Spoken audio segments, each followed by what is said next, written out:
Bueno, tiro parabólico.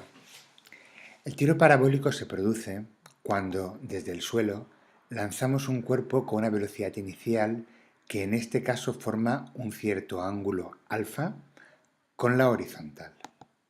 ¿Vale? A esto se le llama tiro parabólico. ¿Qué diferencias tenemos con el caso anterior?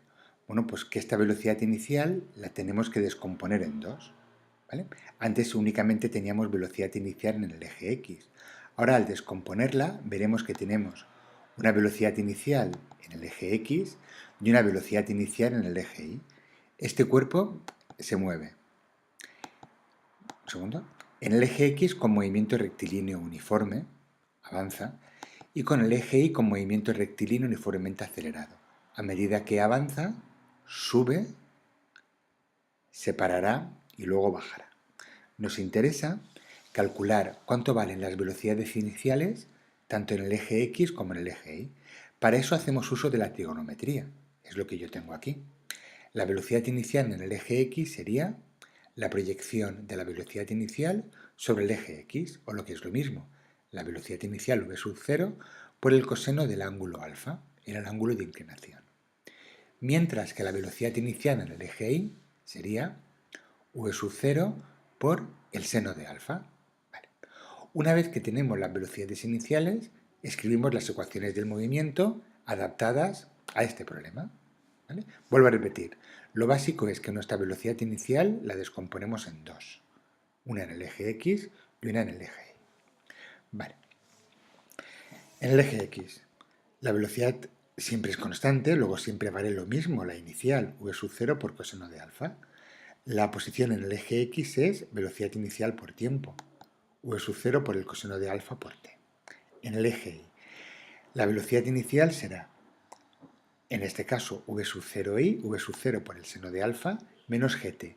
Tengo una velocidad inicial en el eje Y que va hacia arriba. Fijaos, el signo en menos lo que me va a indicar es que con el tiempo esta velocidad va a disminuir. Avanza, sube, pero llegará un momento en que se parará y luego volverá a bajar. ¿Vale? Y la posición, pues velocidad inicial por el tiempo más un medio de la aceleración por el tiempo al cuadrado. En nuestro caso la velocidad inicial es en el eje Y, v sub 0 por el seno de alfa, ¿vale? Y el signo de la aceleración es negativo porque la gravedad va hacia abajo. ¿Vale? Estas son las ecuaciones del movimiento que me van a permitir realizar cualquier problema. ¿Vale? Vamos a continuar. Bueno, voy a calcular ecuaciones para dos casos en concreto, porque me interesa que reflexionemos sobre estas dos situaciones. La primera, vamos a calcular la altura máxima. ¿Vale? ¿Cómo lo hacemos? Antes, vamos a pensar. Yo quiero obtener una fórmula. En la práctica para hacer problemas no la necesito, pero quiero obtenerla. Esa fórmula vamos a hacer algunas suposiciones sobre lo que nos va a salir. ¿De qué dependerá la altura máxima? Pues obviamente dependerá de la velocidad inicial, del ángulo de inclinación y de la gravedad. ¿Cómo afectan estos factores a la altura? Bueno, pues cabe esperar que si la velocidad inicial aumenta, si yo lanzo con mucha velocidad, ¿qué hace? Pues llega más alto. La altura también aumenta. Vale. ¿Y el ángulo? Si el ángulo aumenta, pues cabe esperar que llegue cada vez más alto. Si el ángulo aumenta, la altura aumenta. ¿Hasta dónde? El ángulo puede aumentar de 0 hasta 90 grados. Más de 90 no puede aumentar porque estaríamos lanzando hacia atrás. Entonces, para un ángulo de 90 grados, la altura máxima sería la máxima posible. Y luego tenemos la gravedad. Claro, cuando mayor sea la gravedad, menos alto llegaremos. Luego, si la gravedad disminuye, la altura aumenta. La fórmula que obtengamos debería dar respuesta a todo lo que hemos supuesto aquí. Vamos a calcular la fórmula, de la forma habitual que hacemos en física. ¿Qué caracteriza a la altura máxima? Que deja de subir. La velocidad inicial, la velocidad, perdonad, en el eje Y es cero. Pues a partir de la expresión de la velocidad en el eje Y, le igualamos a cero y calculamos un tiempo. ¿Vale? El tiempo sería v sub 0 por el seno de alfa partido g. Entonces el tiempo que se tarda en llegar a la altura máxima. ¿Cuánto valdrá la altura máxima? Será la posición en ese tiempo. Vamos a operar un poco. Lo que he hecho es que a la posición le he llamado h y he sustituido el tiempo por este valor. Pues tendré v sub 0 por el seno de alfa por t menos 1/2 de g por t al cuadrado. Vale. Operamos esto. V sub 0 por el seno de alfa por v sub 0 por el seno de alfa. V sub 0 al cuadrado por el seno cuadrado de alfa. Menos 1/2 de g por, lo he operado esto, ¿no? El cuadrado arriba y abajo. V sub 0 al cuadrado por el seno cuadrado de alfa partido g al cuadrado. Esta g y este cuadrado se van. Vale, aquí tengo denominador g, aquí denominador 2g. Para poder restarlo en este caso debo tener el mismo. Multiplico por 2 arriba y abajo. Me quedará abajo 2g y arriba 2v sub 0 al cuadrado por el seno al cuadrado de alfa menos v sub 0 al cuadrado por el seno al cuadrado de alfa. Sería v sub 0 al cuadrado por seno cuadrado de alfa partido 2g. Vale. Mirad que esta fórmula corrobora esto. Si la velocidad aumenta, la altura aumenta. Si la gravedad disminuye, la altura aumenta. Y la altura máxima la tendríamos cuando el seno al cuadrado del ángulo valiera 1. Sabéis que el seno varía entre menos 1 y 1. En nuestro caso, como el ángulo solo va entre 0 y 90 grados, entre 0 y 1. El valor máximo sería cuando esto valga 1, es decir, por un ángulo de 90 grados. ¿Vale? La fórmula está en concordancia con lo que nosotros hemos supuesto. Vale. Vamos a continuar. Bueno, antes, vuelvo a repetir, me interesa la fórmula para que pensemos, pero esta fórmula no nos la tenemos que saber de memoria, ¿vale? Nuestro procedimiento habitual será, si nos piden la altura máxima, calcular el tiempo que se tarda en llegar a la altura máxima, sustituir aquí, no la expresión, sino el valor del tiempo, sustituir aquí y calcular la altura máxima, ¿vale? Bueno, continúo. Ahora quiero calcular el alcance máximo, ¿vale? ¿De qué dependerá el alcance máximo? Oye, pues de la velocidad.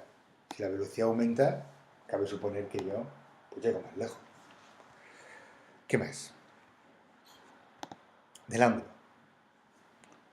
Pero, ¿qué ocurre? Si el ángulo aumenta, a lo mejor llego más lejos si lanzo con mucha velocidad, pero a la misma velocidad puedo creer que si el ángulo aumenta, llego más alto.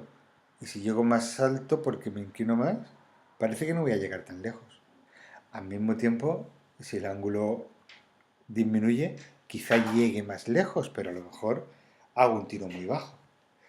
No sé lo que ocurre con el ángulo. Con la gravedad sí. ¿Vale? Si la gravedad aumenta, cabe esperar que llegue más bajo. Si la gravedad disminuye, llegaré más lejos. Más bajo no, más lejos, perdón. Vale. Ahora, vamos a obtener una fórmula. ¿Cómo lo hacemos? Bueno, ¿qué caracteriza el alcance máximo? Que cuando yo alcanzo la posición máxima estoy en el suelo. I igual a 0. Con I igual a 0 sustituimos en la fórmula. V sub 0 por el seno de alfa t menos 1/2 de g por t al cuadrado es igual a 0. Debería resolver una ecuación de segundo grado. En este caso una ecuación de segundo grado incompleta. Una de las soluciones es obviamente 0. Claro, yo para t igual a 0 estoy en el suelo. Y la otra, pues la calculo de aquí, de la forma más fácil. ¿Vale? Simplifico esta t con este cuadrado, despejo la t y sería t igual a 2 por v sub 0 por el seno de alfa partido g. ¿Vale? Este es el tiempo que tardo en llegar al suelo, ¿vale? En conseguir el alcance máximo. Vale, si os dais cuenta, si sois observadores, os habréis dado cuenta que este tiempo es el doble del que hemos calculado antes.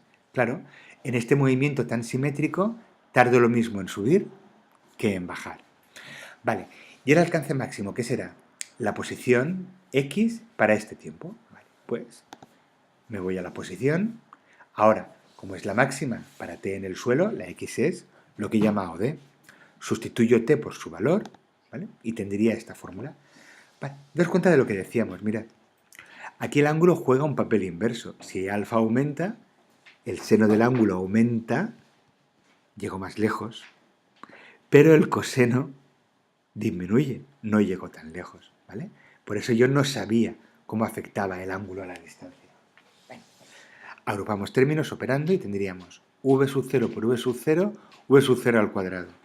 Y si recordáis la trigonometría, coseno de alfa por el seno de alfa por 2, esto era 2 por el seno de 2 alfa. Con lo que me queda esta fórmula. Bueno, vamos a sacarle un poco de partido. Vemos que si la gravedad disminuye, el alcance máximo aumenta. Si la velocidad aumenta, el alcance máximo también aumenta. Pero seno de 2 alfa, ¿para qué ángulo tendremos el alcance máximo máximo? ¿Qué puedo hacer yo para llegar lo más lejos posible si ya estoy en un planeta en el que no puedo cambiar g y lanzo con la máxima velocidad que puedo? ¿Qué ángulo me permite llegar lo más lejos posible? Bueno, el ángulo que haga que el seno de 2 alfa valga 1. ¿Qué ángulo tiene por seno 1? 90 grados. Luego 2 alfa tiene que ser 90 grados, o lo que es lo mismo, alfa tiene que ser 45 grados. Lanzando con un ángulo de 45 grados, yo llegaré yo llegaré lo más lejos posible. Quería comentar un par de cosas, así que perdonadme que retroceda un poco hasta la fórmula que me interesa. Vale, ya la tenemos aquí. ¿Vale? Lo que os he dicho. Con un ángulo de 45 grados, yo obtengo el alcance máximo. ¿Vale? Los atletas, que por ejemplo tienen que hacer un salto, o lanzar jabalina, o lanzar peso, practican dos cosas. Practican la fuerza para tener la máxima velocidad, y para llegar más lejos no solamente basta con lanzar con la máxima velocidad, es decir, tener mucha fuerza para conseguir que el objeto salga de sus manos con la máxima velocidad, o ellos tengan tanta fuerza en las piernas que salten dándose la máxima velocidad, sino que además tienen que tener técnica. Tienen que saltar o lanzar con el ángulo que les permite llegar lo más lejos posible. Y ese ángulo es de 45 grados. ¿Vale? La técnica hace que yo pueda, con una velocidad determinada, sacarle el máximo partido. Y el máximo partido, vuelvo a repetir, se consigue con 45 grados. Vale, recapitulando. Tengo para la altura máxima dos fórmulas y para el alcance máximo dos fórmulas. ¿Vale? El que me da el tiempo que tardo en llegar a la altura máxima y el valor de la altura máxima, la que me da el tiempo que tardo en llegar al suelo y cuál es la posición en el eje X en el suelo, lo que se llama alcance máximo. Daos cuenta otra vez, lo que os comentaba, que el tiempo que se tarda en llegar al suelo es el doble que se tarda en llegar a la altura máxima. ¿Vale? Y que aquí alfa, al aumentar, aumenta la altura, al aumentar la velocidad, aumenta la altura, al aumentar la gravedad, disminuye la altura. Aquí al aumentar la velocidad, aumenta el alcance, al aumentar la gravedad, disminuye el alcance, pero que el valor máximo del alcance se alcanza con 45 grados. Supongamos que estos son 45 grados. Si yo con la misma velocidad lanzara con un ángulo mayor, llegaría más alto, pero no tan lejos. Y si lanzara con un ángulo menor, no me interesaría para nada, porque con la misma velocidad llegaría más bajo y no tan lejos. Es curioso. Bueno, lo dejo aquí.